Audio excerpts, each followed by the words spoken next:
Hello my dear friends, how are you all? Hope all are doing well, and in this video we are going to prove most important theorem of your class 10. The name of this theorem is internal bisector theorem. आज की इस lesson में हम angle bisector theorem यानी कोण समद्विभाजक क्या होता है उसको सीखने की कोशिश करते हैं। सबसे पहले कोण समद्विभाजक यानी एंगल बाइसेक्टर क्या होता है ध्यान से देखो। एक कंप्लीट एंगल है ए ओ बी, एक ऐसा लाइन पूरी कंप्लीट एंगल को मान लेते हैं उसी एक लाइन है पूरे कंप्लीट एंगल को टू इक्वल पार्ट्स में डिवाइड करता है। मतलब ए ओ सी जितना होगा बी ओ सी उतना होगा, तो उसी लाइन को क्या बोलेंगे एंगल बाइसेक्टर यानी कोण समद्विभाजक बोलते हैं। ध्यान से देखो मैं क्या सिखाने की कोशिश कर रहा हूँ। ए ओ बी कंप्लीट एंगल है, कंप्लीट एंगल टू थीटा है, तो उसी की ऐसा लाइन है पूरी कंप्लीट एंगल को थीटा टू इक्वल पार्ट्स में डिवाइड करता है। मतलब ये थीटा होगा तो ये भी एंगल थीटा होगा, ये अल्फा होगा तो ये अल्फा। कहने का मतलब है कि कंप्लीट एंगल अगर 60 डिग्री होगा तो ये कितना होगा टू इक्वल पार्ट्स होगा, कितना होगा 30 डिग्री होगा। अगर 70 डिग्री है तो कितना होगा 35। मैं क्या सिखाने की कोशिश कर रहा सीख पा रहे क्या 35 डिग्री होगा। मतलब उसी ऐसा लाइन है पूरी कंप्लीट एंगल को टू इक्वल पार्ट्स में डिवाइड करता है। इतनी सी बात आप सभी को समझ में आ गया। उसके बाद ध्यान से देखो अब स्टेटमेंट को पढ़ते हैं। दी internal bisector angle of A triangle. पहले ट्रायंगल बनाते हैं, त्रिभुज बनाते हैं। सबसे पहले एबीसी एक ट्रायंगल है। कोई भी कोण का समद्विभाजक मान लेते हैं, ए का कोण समद्विभाजक एडी है जो पूरे कंप्लीट एंगल को बी ए डी थीटा होगा, तो सी ए डी भी कितना होगा थीटा होगा। दोनों एंगल क्या होगा इक्वल होगा, ठीक है। The internal bisector angle of A triangle divide the opposite side. पहले गिवन को लिख लेते हैं। What is given? Given that the internal bisector angle of A triangle ABC is a triangle, ABC is a triangle, AD is the angle bisector, AD is the angle bisector, it means BAD is equal to CAD। दोनों angle क्या होगा BAD और CAD क्या होगा equal होगा। BAD जितना होगा CAD भी उतना होगा। उसके बाद ध्यान से देखो हाउ हैव टू प्रूव, क्या प्रूव करेंगे ध्यान से देखो। Divide the opposite side, opposite side क्या है BD और CD का जो रेशियो होगा।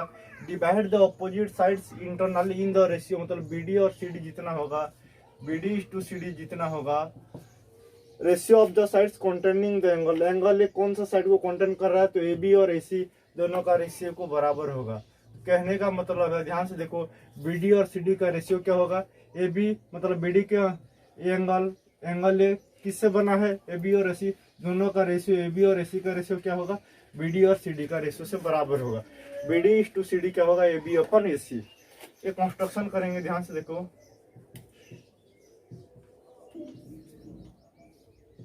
ड्रॉ ये पैरेलल लाइन, पैरेलल C मान लेते C क्या है पैरेलल लाइन है, ठीक है। Draw C is parallel to draw a parallel line through the point C and produced BA which meets at point it, which meets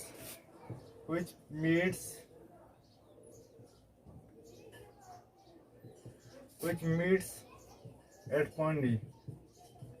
language में लिखता हूं तो क्या होगा DA इज पैरेलल टू क्या होगा C। ऐसे एक लाइन खींचिए DA, ड्रॉ DA क्या होगा C पैरेलल होगा और BA को एक्सटेंड करेंगे। थोड़ा सा डायग्राम को अच्छे से बना हो, ट्रायंगल जैसा दिखेगा, ठीक है। थोड़ा सा मैं इसको इरेज कर देता हूँ, ठीक है, मिटा देता हूँ, दिखा देता हूँ, ठीक है। तो ये होगा, ठीक है। अब क्या करेंगे ध्यान से देखो प्रूव करेंगे। सबसे पहले खुद बोलने की कोशिश करो। क्या इतनी बात समझ में आएगा सबको? इतना लिख चुके हैं, स्क्रीनशॉट लेना चाहोगे तो ले लो या वीडियो को पॉज करो, लिखना चाहोगे तो लिख लो, ठीक है। फिर देखो अब प्रूव करेंगे। सबसे पहले हमें क्या प्रूव करना होगा ध्यान से देखो। क्या आपको बेसिक प्रोपोर्शनलिटी थ्योरम BPT यानी थेल्स थ्योरम आता है क्या? BPT यानी थेल्स थ्योरम। ध्यान से देखो prove part in triangle BEC, in triangle BEC triangle में DA is parallel to EC, C D A किसके पैरेलल है, डी ए सी के पैरेलल है। तो applying BPT theorem, BPT theorem को अप्लाई करेंगे। कोई भी लाइन त्रिभुज के अंदर अगर एडी पैरेलल सी होता है तो साइड का रेशियो क्या होता है, बराबर होता है। तो applying BPT basic proportional theorem, you can say B A upon A equal to, B A upon A equal to क्या होगा, बीडी अपॉन सी डी। फिर से बता देता हूँ, ध्यान से देखो, 2 बार 3 बार बताऊंगा, क्योंकि जब एक बार में समझ में नहीं आएगा, खुद ब खुद बोलो 2 बार में तो समझ में आ जाएगा। तो B A upon A, B ए और ए का जो रेशियो होगा और बी डी और सी डी का दोनों का रेशियो बराबर होगा। क्या इतने से बात समझ में आएगा। उसके बाद ध्यान से देखो, क्या ये एंगल 1 ले लेते हैं, ये एंगल 2, ये एंगल 3, ये एंगल 4। ओके, अब खुद बोलने की कोशिश करो। AD is parallel to, AD is parallel to C, AD क्या है, पैरेलल C। तो angle 2 is equal to angle 3 होगा क्या, अल्टरनेट इंटीरियर एंगल। बहुत सारे बच्चे को लग रहा है सर समझ में नहीं आया, अल्टरनेट इंटीरियर एंगल। ध्यान से देखो, अल्टरनेट इंटीरियर एंगल समझ में नहीं आया तो 100% आपको समझा के रहूंगा, थोड़ा सा पेशेंस रखो। अल्टरनेट इंटीरियर एंगल, ये दोनों लाइन कैसा है, पैरेलल लाइन। क्या जेड बन रहा है क्या, ध्यान से देखो, मैं नीचे डायग्राम बनाता हूँ तो क्या ऐसा दिख रहा है क्या आपको। तो ये एंगल जितना होगा ये एंगल भी उतना होगा क्या। 2 लाइन अगर पैरेलल होता है, ट्रांसवर्सल लाइन जो होगा, ये दोनों एंगल कैसा एंगल होगा, alternate interior angle, alternate interior angle. Similarly खुद बोलो, एडी पैरेलल टू सी है, एडी पैरेलल टू सी, तो खुद बोलोगे एंगल 1 और एंगल 4 कैसा लाइन है। ये पहला इक्वेशन, एंगल 1 और एंगल 4 क्या है, एडी के नीचे क्या है, एंगल 1 है, सी के नीचे क्या है, एंगल 4। तो क्या दोनों कॉरेस्पॉन्डिंग एंगल है क्या, कॉरेस्पॉन्डिंग एंगल। क्या इतनी सी बात आप सभी को समझ में आ गया क्या। ध्यान से देखो, मैं क्या समझाने की कोशिश कर रहा हूँ। सबसे पहले एंगल 2 और एंगल 3 क्या होगा, इक्वल होगा। क्यों, क्योंकि जेड बन रहा है अल्टरनेट इंटीरियर एंगल, तो एंगल 2 जितना होगा एंगल 3 उतना होगा। दूसरी बात, ध्यान से देखो, एडी के नीचे एंगल 1 है। लाइन्स एंगल्स में क्लास 9 में लाइन्स एंगल में पढ़ चुके हैं। अगर पैरेलल लाइन है तो पैरेलल लाइन के जो एंगल होता है इसके नीचे वो एंगल, दोनों एंगल क्या होता है, इक्वल होता है। तो एंगल 1 और एंगल 4 इक्वल होगा। ये दूसरा इक्वेशन, ठीक है। और angle 1 equal to angle 2 given है, तीसरा इक्वेशन dt गिवन दे दिया है। क्योंकि एडी एंगल बाइसेक्टर है तो बी एडी जितना होगा सी एडी उतना होगा, सिंपल।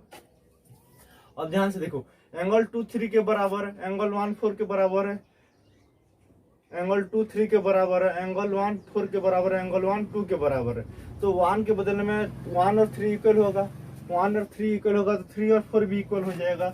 फ्रॉम इक्वेशन 1 2 3, ध्यान से देखो, फ्रॉम इक्वेशन 1 2 एंड 3 क्या एंगल 3 और एंगल 4 इक्वल होगा क्या। ध्यान से देखो, एंगल 2 के बदले में क्या लिखेंगे, एंगल 1 और 3 बराबर हो गया, और 1 किसके बराबर है, 4। तो एंगल 3 इक्वल टू एंगल 4 होगा क्या। ध्यान से देखो, angle 2 equal to angle 3, angle 2 किसके बराबर है, एंगल 1।